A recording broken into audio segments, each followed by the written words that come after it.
Live. What's up, bro? There we go. What's going on? You ready to rock and roll? Okay. Ready to roll. Simon. Pinchepodcast.com. You There guys we can go. watch us there. All right, bro. So, okay. Fresno Fuego. No, not even Fresno Fuego. I keep calling it this Fresno Fuego. Why do I do that? I don't know. I mean, it's ingrained in your mind, but Is it? yeah, I think a lot of people are. Yeah. A lot Okay. of people. It is. So, what is it then? If it's not Fresno Fuego, it's not what's coming back. What's his new soccer team about? What's up? Yeah. So it's a lot of the same things about the Fuego. I mean, the Fuego's part of the valley. Right. You know what I mean? It's more than Fresno. And so the name Fresno Fuego, we felt like it needed to evolve a bit Okay. and represent everybody. You know, everybody from Modesto to Bakersfield, you know, out to Los Banos, Kalinga, up into Mariposa. So you had a name that encompassed the city of Fresno, but now you're saying you needed to evolve to encompass everybody. Everybody, yeah, Okay. because if you look back at the Fresno Fuego, there's players from all over, Delano, Porterville, you know, Madera, Clovis, Fresno, Right. all over the place. And so being able to tie that in and call it Central Valley Fuego Football Club Okay. was the direction we felt like just made a ton of sense. All right. So you know that in Fresno, there's been a different soccer teams, right? Same sort of entity that follows through, but they were named different, like Mexico Club. Yeah, And then first it was the Fresno Fuego. yeah. Then we had the Foxes. Mm-hmm. Then now you're saying the name is going to be different. What's going to be the new name for this team? Yeah, so the Complete. new name is Central Valley Fuego Football Club. Okay. Obviously the Spanish spelling of football, and that's really important. But yeah, I mean there's a ton of history that's gone into the last 50 years of soccer. Okay. In And Fresno. Yeah, in the Central Valley as a whole, and we learned a lot about it through this process. It's really, really cool to learn, but it dates back into the 50s, and there was almost cultural groups, right? Like the Armenian group, the Mexican group, the German group. There's a Dutch group, and so Oh, yeah. Great. yeah, these groups kind of came together and they formed some teams. And anyways, later on, the Mexico Soccer Club was like one of the most well-known and well-respected teams of amateur soccer. Okay. And then finally, a lot of those folks kind of evolved into making the Fresno Fuego. And so the Fuego's been a big part of the valley, especially these last 20 years. And so being able to carry that on and utilize that brand and evolve it. Why not keep that brand then? Why change something why fix something that's not broken kind of thing? If you knew that the name was already established, what made that, or who made that decision, for that change? Yeah, so there was a lot of things that actually went into that. I mean, as we went through bringing back a USL team, we weren't really even sure if we were going to be able to use the Fuego brand at all, because obviously it was the Fuego originally owned by the Alvarez brothers and the Marquez brothers, eventually owned by the Cummings family, which also owned the Grizzlies. And then that franchise was sold to Ray Beshoff and the Fresno Foxes. Got it. And so that brand was under control of the Foxes and Ray, and we weren't too sure if we were going to get to use it or not. So we started having focus groups with a bunch of people, and everybody's like, Fuego, Fuego, Fuego, Fuego, bring back the Fuego, bring back the Fuego. Oh, okay. So I was like, man, we got to figure out how to make this happen. So we had a great relationship with our folks over at the league, at the USL, and they jumped on it, and they were able to secure it back. But the reason in kind of evolving the name is that we wanted to do a few things. One, we needed to make sure that people understood that the team is at a different level than it's ever been at before. Okay. And so the level that the team played at before was PDL, which is the highest level of amateur soccer in the nation, which is now called USL League 2. We are bringing a professional team out of this. And so we wanted to make sure people know that it was a little bit different than the past. So you guys are in a different level sort of thing, and then it evolving the name for. Yeah, so another reason why is because the ownership group of this team also owns some land out in Madera County, and so we're in the process of developing that.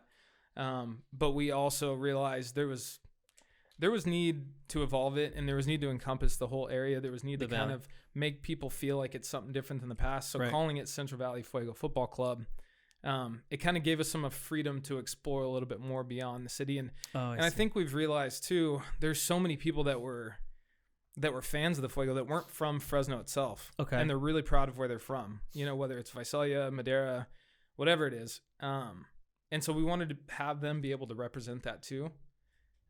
As if, you know, they're all included. It's not just one city. Okay. So it's the Fresno. No, it's the Central Valley. So the Central Valley Fuego Football Club. Okay, it's a lot of words it's a lot of words, and that's why we've stuck mostly with just Fuego FC. Okay, it's easy to remember. Yes.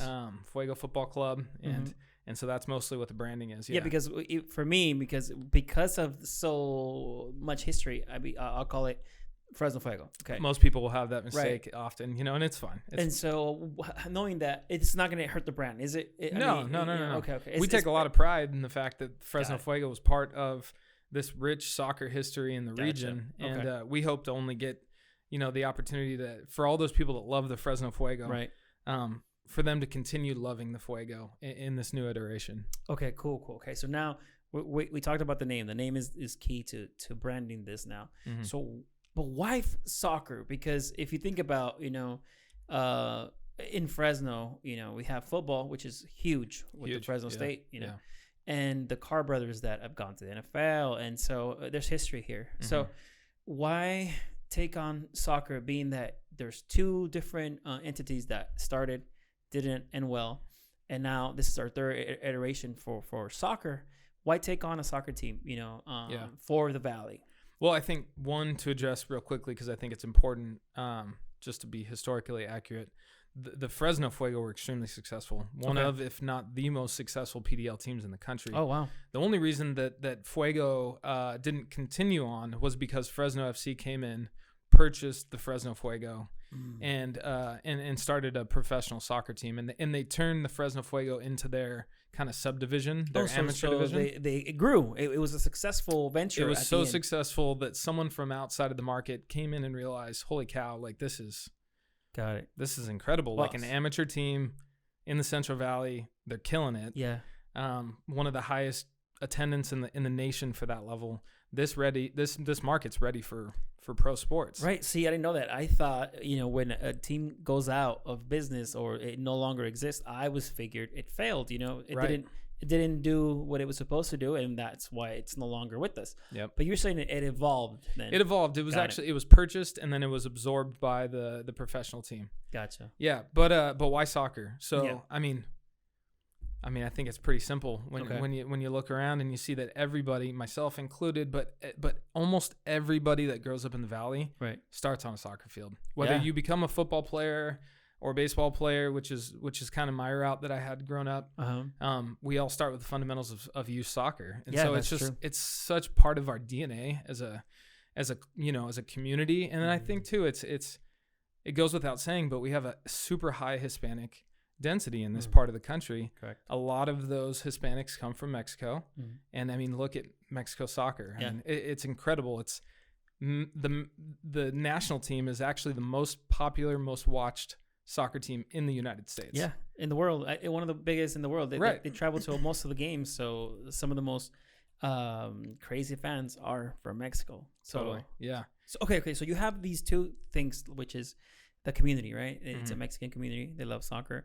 And we all grew up playing soccer. Right. Okay. So now what are you going to guys, or not you in particular, but the brand, what are you guys going to do to make people fall in love with this team? Because, you know, we need, in a sense, bigger attendance, you know, the community outreach. We need to get this team to be loved just as much as they love, you know, Fresno State. Sure. You know, because the community is behind Fresno State, you know.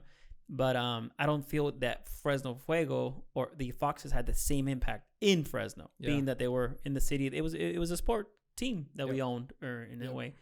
How will we do that coming around? I think there's a couple things. If you look back at, you look at Fresno State as a comparison. I mean, they have 100 plus years of tradition, and people have gone there and grown up, and it's ingrained from you're a kid on a football field, right? And you're like, I want to be a Bulldog. Yeah. Well, yeah. And I think the Fuego were kind of beginning that in the early 2000s, where these kids that were growing up in the area, they were thinking like, man, I'd really love to be a Fuego player in the future. And so I think there's a lot of that goes into it. Is first of all, the club has to represent the community. And I think Fresno State does that well. The anywhere, any place, anytime it's rebellious. It's kind of a little bit of a, a little FU mentality. Like it's a little rough around the edges, and it's hardworking, and these guys may not always be the 5-star recruits. And so I think Fresno State has this way of identifying with the people of the Central Valley. That's 100%. Really, really impressive. So it's equally important for us to do so. Okay. And I think the Fuego does represent our valley much more than the previous group. And I think we look at the colors, the red, the kind of the fiery nature, the Hispanic pride of the language and the culture, and who we are as people. And we're hardworking, and we're gritty, and we're a little, sometimes people look down on our area of the state. Right. And we got to fight back. And so I think that fire is what kind of represents the people of this area. Mm-hmm. And I think that's what's really important. And the longevity. I mean, the longer we stick around, and if you have these youth players looking up to pros that are here playing for their hometown team, and they get to evolve and become hometown players, that's an important piece. Secondly, our goal is to have local players. Okay. So, we've been actively meeting with people thinking about next year's roster for 2022 when we kick off. And we want to make up a group of locals. I mean, in our current staffing structure, we're all locals. Okay. And we have local ownership. And we think that being able to identify with the people and being around town and seeing everybody and understanding and being from here, being Central Valley residents, is going to play a big part when people know, hey, my cousin plays for the team. Oh, I see. I went to school with that guy. That's a great tie. I watched him. It creates a little bit of a connection now. Now your sports players are accessible. Let's put it that way. Okay, cool. So one key thing that I feel there's a lack, in terms of community or outreach. How are we going to reach to the moms and dads, Hispanic speaking out in the boonies, because we got to reach that audience this time around. I feel like soccer identifies well with them, but the couple of marketing tactics before, we're not reaching out to them. So what will the Fresno Fuego do, and the Foxes do, to target, my dad, right? Well, they didn't do anything. So now what is Fuego FC going to do to target those out in the field and, I don't know, tranquility, kind of a soccer fan, basically. Right. It's really important. I mean, and first off, calling it Central Valley allows us to really reach into those markets differently than I think Fresno was before. But I think the most important thing that I've learned, and look, I'm a white guy. Yeah. Right? That's what I'm talking to. That's the question for the white guy. You know what I mean? And, I grew up in Southeast Fresno, and I've been surrounded by like so many multicultural type of things. And I've been involved in Hispanic marketing for a long time in terms of Spanish concerts and Liga MX games and all these types of things. So I've done a lot of research and had a lot of like wins and fails. And I think one of the most important things in getting into the Hispanic market is to meet them where they're at. Okay. You know what I mean? Yep. Like you need to be at Taramate. You need to be at Vallarta. You need to be at a soccer game in Tranquility. And you need to be out there, and you need to be in that community. And secondly, when you have an experience at the facility, there's got to be a welcoming type of atmosphere. I think when you look at Hispanic marketing, it's very brand loyal, and it's a lot of Hispanic business. It tends to be where they're comfortable at. The language is there. Right. It just feels comfortable, and it feels like it's theirs. Like it's what that represents them. So it's super important for us as we're building our facility to engage that side, to make sure we're doing everything bilingually. Okay, yes. If that's a word. Yeah, I think so. Is it? Yeah. It counts. Yeah. And I mean, even on that first video that we posted that was bilingual, we just want to show that we're both. Okay. We're English, we're Spanish, we're all together. There's no judgment. There's pride in both languages. And Okay. and so being able to go out to those communities and do a lot more grassroots marketing. If you're representing in those communities, they definitely, that's key. Grassroots is key. If you look at business, I mean, when you're thinking about traditional marketing and being on nightly news, it's expensive, right? So to me, I think it's a better utilization of the company's money to send people out and engage with their community. I'd rather employ people, have them out there engaging with, folks talking about season tickets, talking about camps, talking about opportunities for their kids to learn. If they're coaches, what kind of coaching education programs is our technical staff running? Let people know that what you offering, what you stand for at the same time. In person. Perfect. Okay, so you touched on something really, really interesting right there.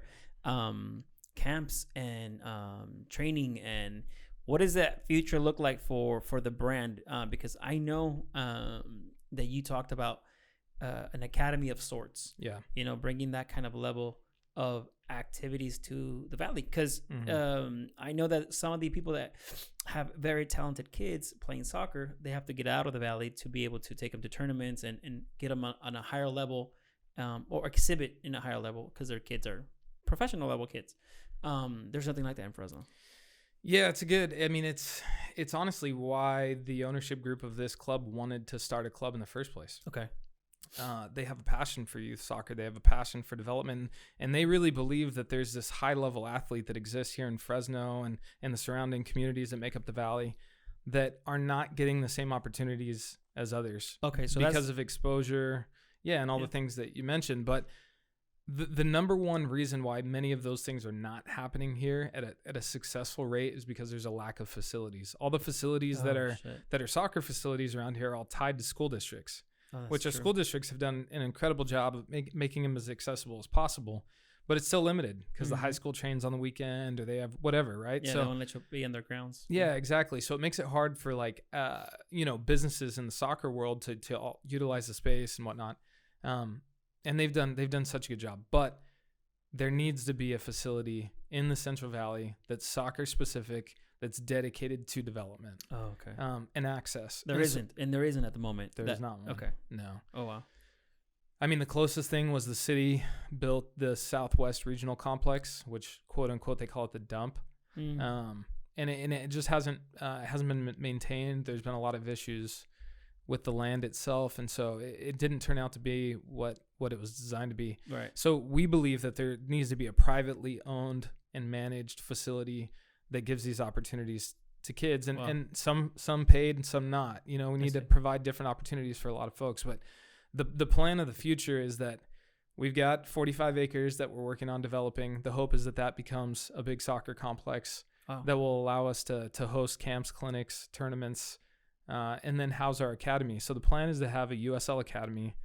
The USL Academy is a kind of a new branch. There's been a lot of different forms of academy throughout the years, and a lot of them, unfortunately, have failed financially because there's not many markets out there that can afford to do it, because you're basically putting these kids into a professional setting. They're traveling. You might have to fly occasionally. Right.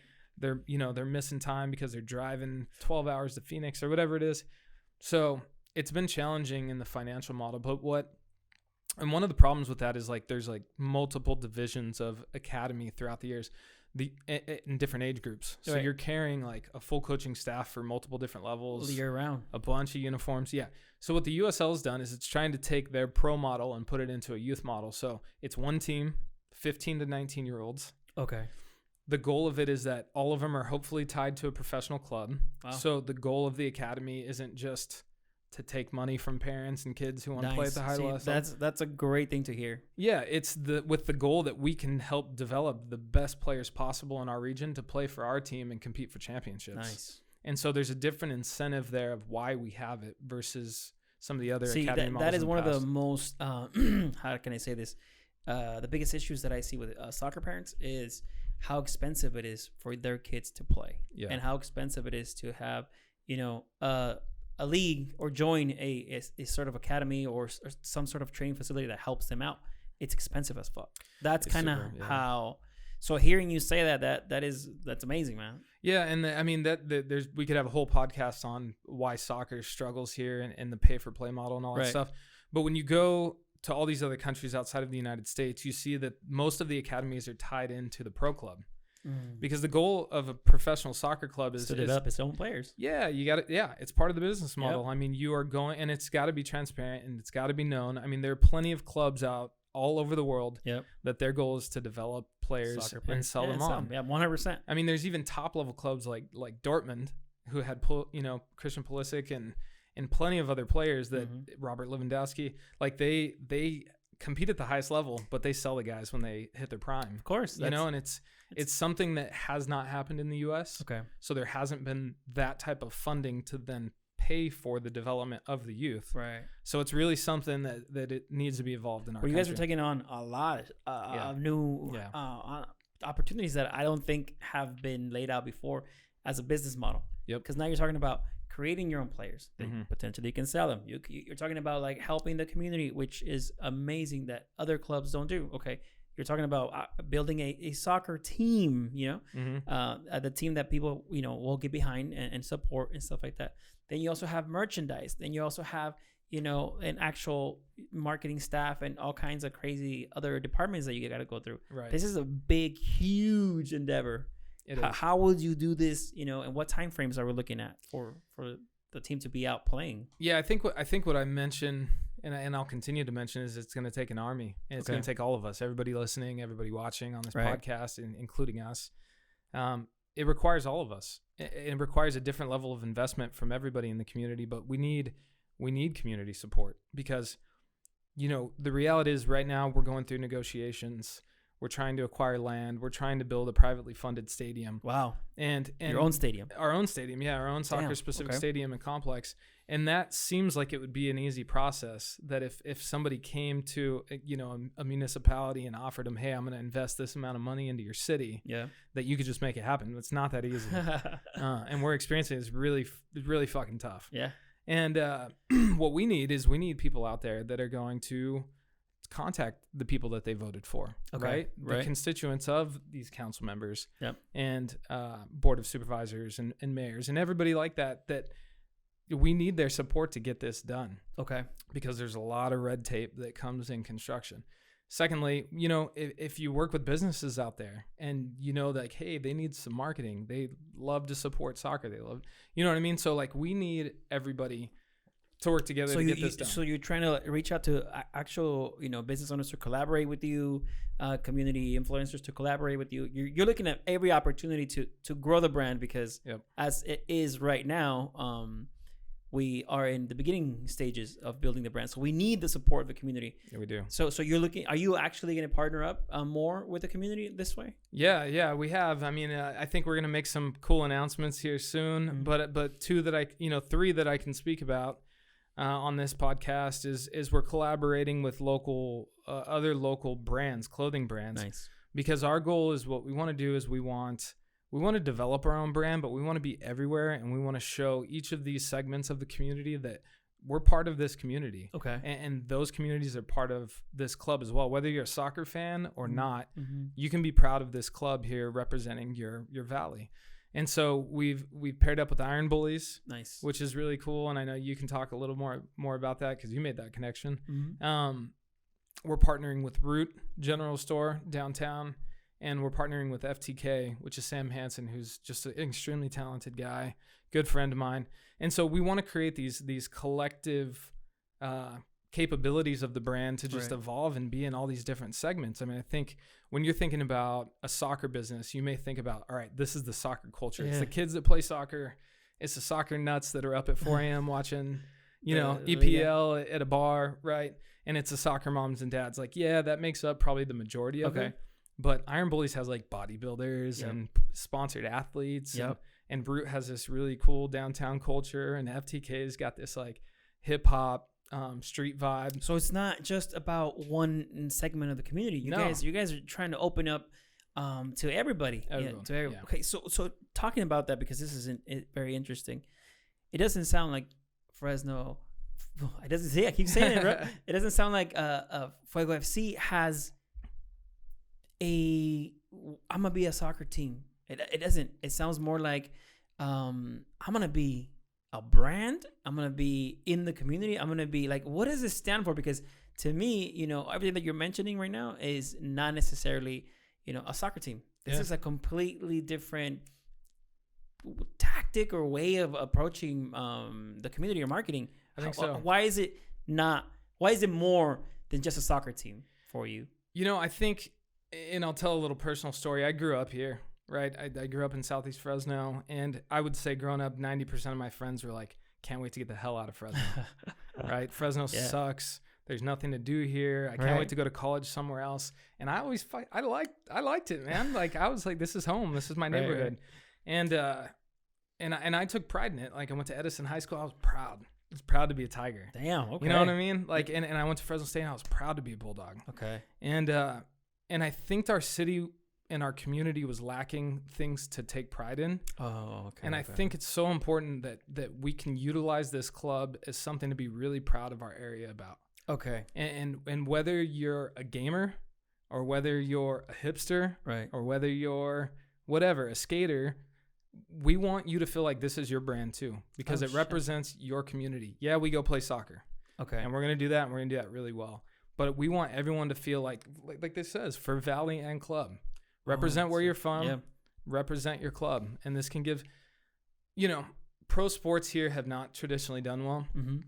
But, the Grizzlies, it's great, but it's a farm team. So you kind of never feel like it's your guys playing, right? Like it's always big league guys. They're coming in and out. You don't really get to know the players.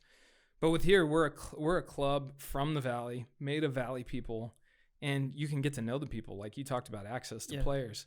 But you can get to know these guys, and you can be proud of them. Right. So you have what you're saying is you play soccer. That's the basis of the business model. Yeah. Okay, but that's not all the brand will be. Right. This is going to be something where, again, I mentioned the store, I mentioned the collaborations, I've mentioned the stadiums, the academies. So it's going to be a enterprise. Yeah. Of soccer, not just a soccer team. Right. Now it's a major proportional pro everything. If again, and then I'm getting ahead of myself because we're just in the beginning stages, right? This is the ultimate goal is to become this. And so having all these avenues will not just be, oh, we play soccer on Saturdays, come check us out. That's going to be completely different. It's like we are part of the community, and we're doing all this stuff for the community, and at the same time, hey, come play soccer, come watch us play soccer. Mm-hmm. Now it's a different entity altogether, I think. Yeah, it is. And when you look down the road, like the 5-year plan and having the academy, having the professional team, our goal is also to have a ladies team. Oh, yeah, which is really important to us, and an amateur side too, which is the USL League 2, which is what the Fresno Fuego used to play in. Wow. But on top of that, part of the deal structure that we're trying to work out right now is to also turn a building into a futsal center, and then also have our stadium be a multi-purpose type of entertainment venue. Damn. So be doing other sports like, who knows, maybe American football, like having the high schools come out and play in a stadium, in a professional stadium, and have that type of experience. Damn, that's it's concerts and all that, and weekly activities. So we want, one of the failures in the past, I believe, is that you struggle to make the business make sense when you're only operating on 17 dates a year, or 20 dates a year, where you have fans come in and buy your stuff and all that. The whole concept of we play soccer, come watch us. Yeah. Okay. But if you can get people in every day playing in futsal leagues, buying food and drinks and hanging out at food truck events and stuff like that, on our grounds of our stadium, and it becomes their home, then it becomes more than the soccer team. Yeah. Damn, that's an ambitious dream that you have there. It's ambitious. Yeah. But we're led by great individuals that dream big. Damn. Okay. And that's important. And I think they're putting their money where their mouth is. They're backing this up. See, I was going to ask you because we talked about earlier about talking to the community and getting support, doing collaborations, and we need the team. We need the support of the community. But you're saying that you guys have the initial investment to get the moving forward. So you have that, and that's why you have this ambition, of what this is going to be one day. Yeah, this isn't only my dream and your dream and a bunch of other people's dreams who have started the Fuego 20 years ago and evolved it to what it is now, and everybody working together on this team right now. It's the ownership's, vision, And it's the vision of what we've gathered from the community. What does the community want to see in a professional organization, professional sports organization? Right. Okay. Yeah. So you have the leadership that it's going to provide guidance and financial support to make this happen. That was a question, because Correct. I feel like, ideas are great, but sometimes having an idea doesn't mean you have the potential to do it, because there's resources that you need. Yeah. So Fuego FC is not an idea at this moment. It's a fully funded, Yep. I'm going to call it organization, because it's not just soccer, Sure. I guess whatever that ends up being, it's a fully funded project. Yep. At this point, that the stuff that you're talking about is stuff that is in the plans to develop and actually, make it a reality. Yeah, correct. And I think one of the most important things to talk about is, if we look at Fresno FC as a case study, a lot of the majority of the reason that they left was because there wasn't a good financial model set up for them to be successful, to be able to sustain long-term looking for a stadium and all that type of stuff. What I mean? Yeah. And it's because the business model was incorrect Gotcha. of being able to just have those 17 dates and sell sponsors. And I mean, of those 17 dates, I will say Fresno FC was extremely successsul. Okay. When you look at attendance, sponsorship, merchandise, all of those numbers were very, very successful. But it still isn't enough to keep the business afloat. Oh, yeah. By having a facility, by creating special events, by having a futsal center, becoming so much more than what we talked about. So that is something that is already there in the actual plans. So Correct. You guys wrote them down, you put them down on paper. We're going to do this. Right. That's amazing. That's a different structure. And I feel like if that works, then we can have that structure, for other bigger sports to come to the area as well, Right. Little by little, obviously.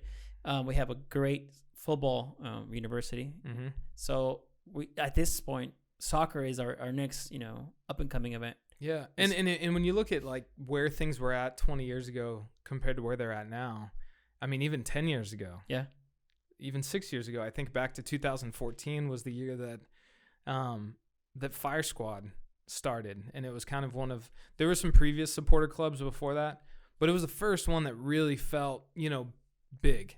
It felt big, and it changed the culture of this community. I truly believe that, in the soccer community. But soccer's grown so much in the past 10 years. Okay. And we look forward to 26 is when the World Cup's coming to North America. Right. And it's going to be here in the U.S. That's true. And the last World Cup that was here kind of sparked the birth of the MLS. So what's this next World Cup going to do when people aren't just watching it on TV, they're at matches, they're seeing the chaos going on in all these towns. It's like a Super Bowl. It's going to boom everywhere. And it's going to be a soccer boom from I believe so. Right. And I think we're ahead of that because our market already believes in soccer. All right. And I think it's just going to catch fire even more. Damn, dude, that's amazing. So, I mean, this was a lot of information, It's amazing. I think, thank you for your time. And one last question, I think, what do you think the slogan represents for you guys, or what is it that the brand stands for? I guess the meaning behind, who you guys are. So that way we can have that and put it in a nice little piece at the end. I think it stands for you. Okay. All of you. Everybody out there. No matter what background you come from, no matter if you're a transplant, if you grew up here, it represents this community. It represents the Central Valley. And we're going to kick people's ass, and we're going to take names, and we're going to be an incredible organization that competes for championships and makes people proud to live in the Central Valley. Damn, that's a pretty good one right there. Okay, cool, man. Well, thank you for your time, and on to the next one. All right.